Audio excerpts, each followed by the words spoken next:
Alrighty, you just started getting your feet wet with digital marketing to try to generate some leads, and all of a sudden you're throwing all these random terms like CPA, or maybe cost per lead, or maybe even sales funnel. Alright, I know, you signed up to help people make the biggest transaction of their lives, not talk all this random digital marketing gibberish. Well, that is quite the contrary, my friends.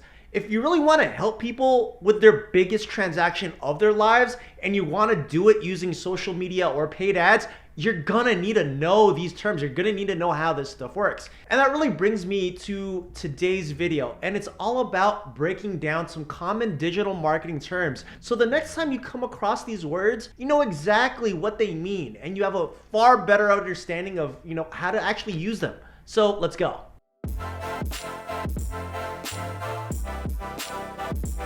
What is up, guys? Emmanuel here, founder and senior brand strategist over at Square One Group, where our mission is to really help you identify your expertise to really help you scale your real estate business. Alrighty, so I wanted to make this video because it became inherently clear, at least over the past several years that I've really been doing this, that most realtors want lead gen online, but do not know the darndest thing about basic fundamental digital marketing terminology, or really the fundamental terms that you need in order to really have a viable digital marketing strategy or social media strategy. And really, I want to bring this video to the forefront because I've seen this happen time and again, where a real estate agent, like maybe yourself, knows that they want to generate leads online. So they throw up a whole bunch of social media posts, really with the expectation that all these posts are going to turn into some leads or some new business. And really nothing happens. And I really don't want this for you. I prefer to at least give you a little bit of foundational knowledge on how this stuff works so you know what to be looking out for when it comes to your specific digital marketing strategies.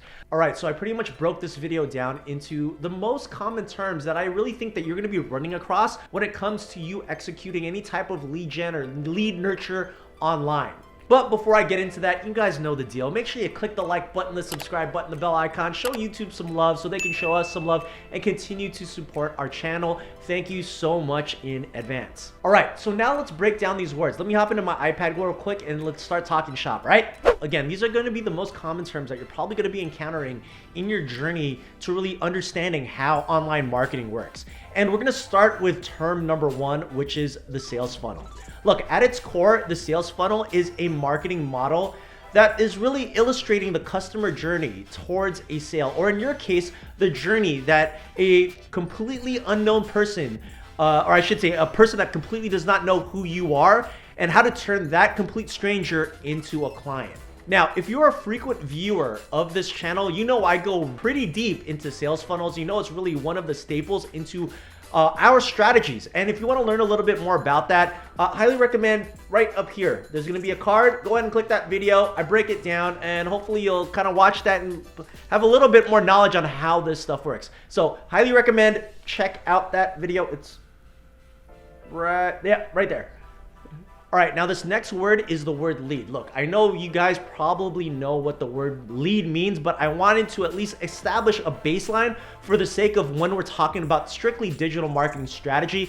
And a lead is no more than an unqualified contact. So essentially, if you're running a Facebook ad and you capture a contact's information, that by definition is considered a lead. You really don't know who this person is or how qualified they are to be working with you. You just know you captured their information. Conversely, there is the word prospect. Now, prospect is vastly different from a lead because a prospect is a qualified contact. So it's really the process of understanding that this lead that you've just captured, is this person really ready, willing, and able? Is this person the perfect person that you should be working with? Or is this person just probing or just gonna be a waste of your time? You really need to understand that you need to be focusing your effort on understanding if this lead is a qualified prospect, so you know if you need to be taking your time to really nurturing this person versus just potentially just throwing them into your email campaign and just sending them a whole bunch of email messages, every so often. All right,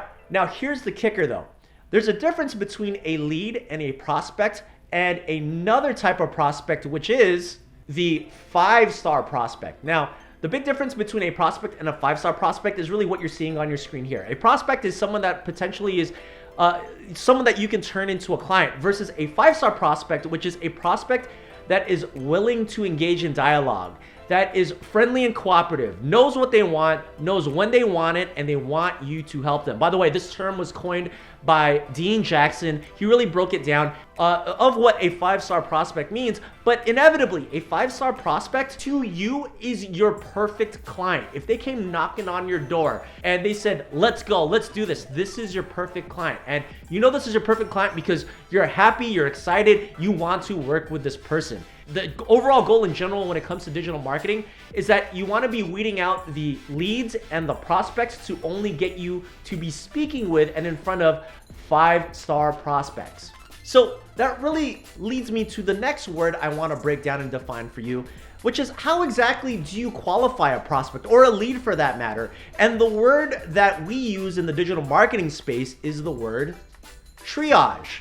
Now, triage is no more than a fancy term for prioritizing a contact to better understand if this lead is a qualified lead, aka this is how you turn a lead into a prospect. All right, so a triage, typically kind of in layman terms, most agents think of a triage as a basic phone call, but if you're really smart about this, you have to understand that not all leads are created equal, and you should not be wasting your time talking to a whole bunch of unqualified leads. So instead, you want to try to use a triage in the form of maybe a survey or maybe a questionnaire that a lead has to complete in order for you to qualify them. And if they are qualified, then you entertain them, you take the call, you try to help them out. If they're not qualified, don't even bother wasting your time. And now this leads me to really the next big word of today, which is the word lead capture. Now, I'm sure you've heard this term used pretty frequently in probably your brokerages, and it's typically a form on a landing page with the sole purpose of capturing leads information.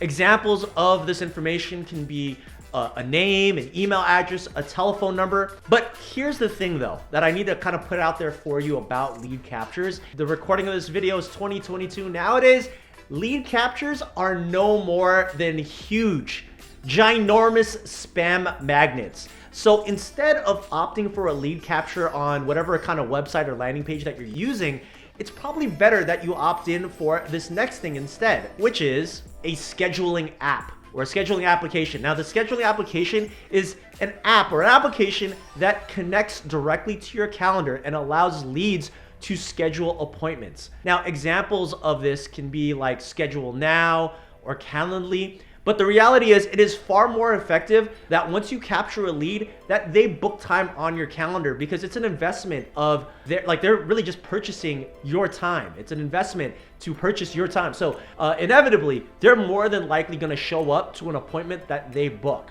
And the reality is you're going to get a heck of a lot more quality leads or appointments booked, and a lot less riffraff and a lot less, miscellaneous contacts from spammers or anything like that. Like, get these people to book on your calendar and then qualify them. Inevitably is my point. All right, next word I want to break down for you is the word cost per lead. Now, this is not to be confused with cost per acquisition, which I'm going to get to in a second. Now, cost per lead is no more than the amount of money that it costs you to acquire a new client.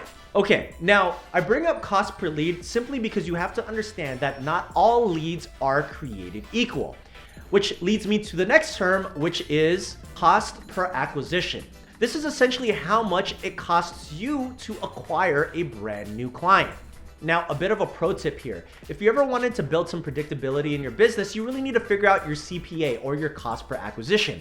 Because once you figure that out, then it's just very simple math to really know how much you need to be spending per month to acquire X amount of leads. Now, one of the big things that you may be thinking is, what's the big difference between a cost per lead versus a cost per acquisition? Well, the key here is that there are lead indicators and lag indicators. Now, a lead indicator really would be your cost per lead. And it's simply because if you're able to identify your cost per lead and you know what number that is, and it's relatively high, that means that there's something wrong with your marketing or your message, and you need to make adjustments to try to reduce that cost per lead. Because inevitably, the more leads you're able to capture, the more you're able to qualify, and the faster you're going to be able to acquire new clients, which leads me to cost per acquisition, or the lag indicator of the final amount. How much did it cost you to acquire a brand new client? And then lastly, final word I want to break down for you today is the word conversion. And this means the process of turning a lead into a prospect or a prospect into a client. This is used pretty interchangeably, but inevitably it's just the telltale sign of you capturing some new business and really converting from what they were to what they are, or essentially a lead to prospect or a prospect to client. Alrighty, now these are just the basics, but it's better that you know what these words mean to really help you progress in your digital marketing strategies. Look, in order for you to get good, you first need to understand the basics, and I hope this little bit of a guide has really showed you some context. That said, are there any other words that you picked up on kind of starting your digital marketing strategies to try to get some new leads, some new real estate leads into your pipeline, into your business? If I didn't identify them yet, drop them in the comment section below. I promise you, I will create another video breaking down some more digital marketing terms for real estate to really help you better understand what is going on. That said, I hope you found some true value in this video, and if you did, well, hey, check out this video right here. It's just as good. Have a great day. Bye-bye.